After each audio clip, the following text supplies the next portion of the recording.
What's up, YouTube? You can see from the title here that I'm a screw up, right? I screwed up. The funny thing about that is, we all screw up, of course, but I have some screw ups that I did when I was young, and I just want to talk to you guys about it. Maybe you won't make the same mistakes, but it's crazy. It's funny. I've been trying to make this video all day, and I literally had not enough storage on my phone, and then I was gonna use my GoPro, and I didn't like the audio of that, so it's been a day to get a small little video out. But anyways, that's life, man. There's always some hiccups. Anyway, so when I was young, right, I was 20 years old. I moved out of my parents' house. I had my high school sweetheart that we were expecting, and I rented an apartment. It was about $12.20 a month. Pretty expensive, actually. And this is back in 2000, so that's dating me somewhat, but hey, it is what it is.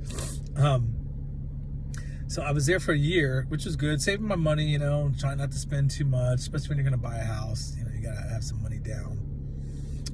But I was able to buy a house when I was 21. It was a little townhouse. It was pretty cheap. Nice house, though, actually. And when I got into that house, I was like, all right, I made it. I got my own place. Like, life is good. You know what I mean? And the funny thing is I started like spending money like a fool. So I was a Toyota mechanic, so I was making some pretty good money. But again, even if you make money, you shouldn't be out blowing it left and right. When you're young, you're pretty stupid. So I was out blowing money. I went and bought a new motorcycle, a street bike. It was an R1. The thing was beautiful. I loved it.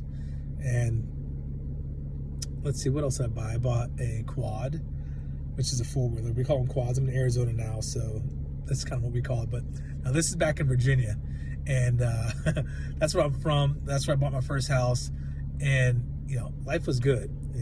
I was a mechanic.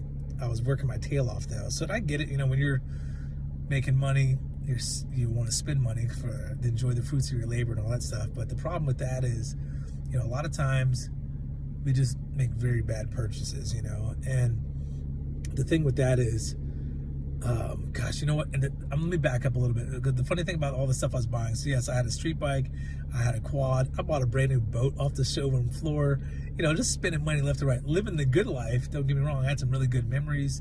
All my friends had it, but that's our mentality too when we're young. It's like, you want to have all these things, and realistically, it's not a good idea to have it. Don't get me wrong, we need people to be buying things. It helps the economy and stuff like that, but for you to build wealth, spending money recklessly like that on depreciating assets is a bad thing.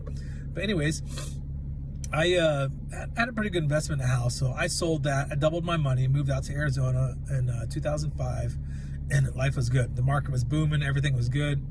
Of course, things turned for the worse a few years later, but maybe we'll get into that another day.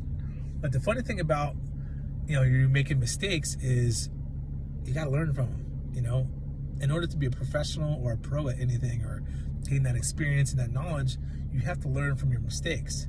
And a lot of us don't do that. We keep making the same dumb mistakes over and over again.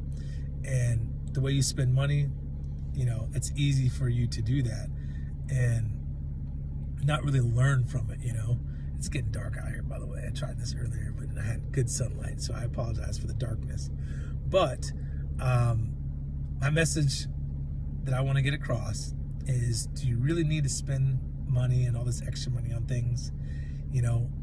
If, say, for instance, you're spending we'll just say 25% of your net income, so what you bring home, 25% of that is going to like a car payment or a boat, motorcycle, something crazy like that.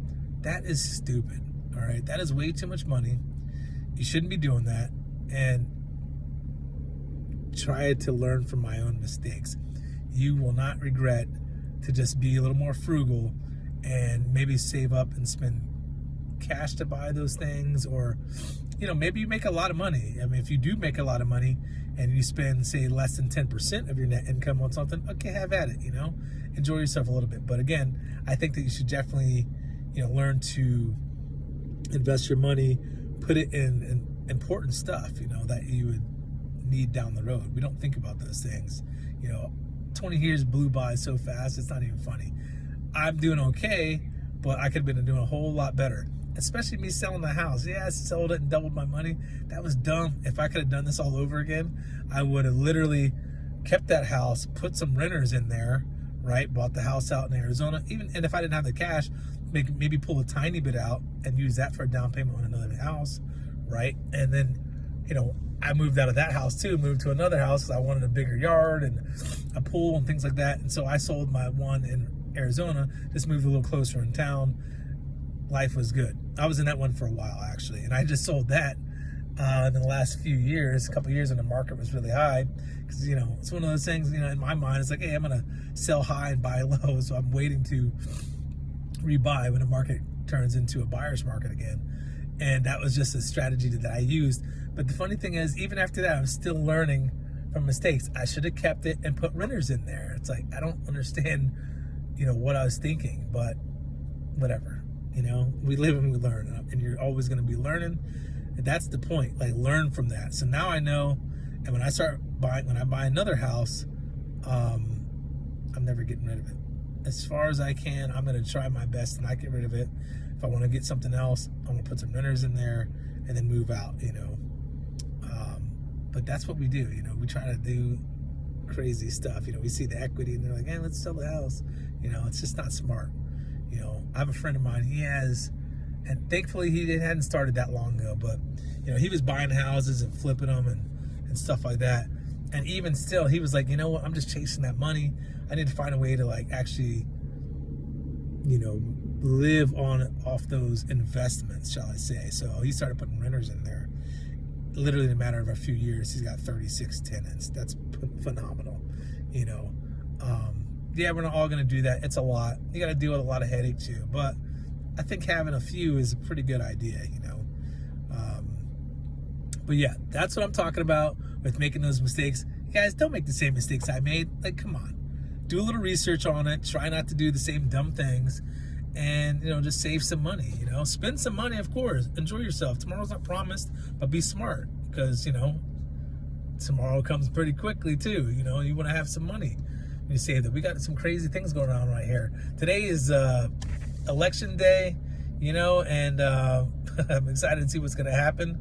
No matter who gets in the office, I still think that the way the economy is set up right now is we're gonna go through some stuff. It's gonna be rough, but this will be a time that you can add, hopefully an extra zero to your net income, your net worth, is what I meant to say. But anyways, that's why I'm reaching out to you guys today. Obviously, this is a video. I'm not trimming anything. This is just hit record and start going. And this is day 2. I'm gonna do this every day. The challenge was go 10 days and then see basically where I'll be at on the 10th day. Am I going to keep doing this or what? But you got to start somewhere, right? So make those mistakes, learn from those mistakes, and do what you got to do. Have a good time. Don't be scared to take those risks. All right? Peace out.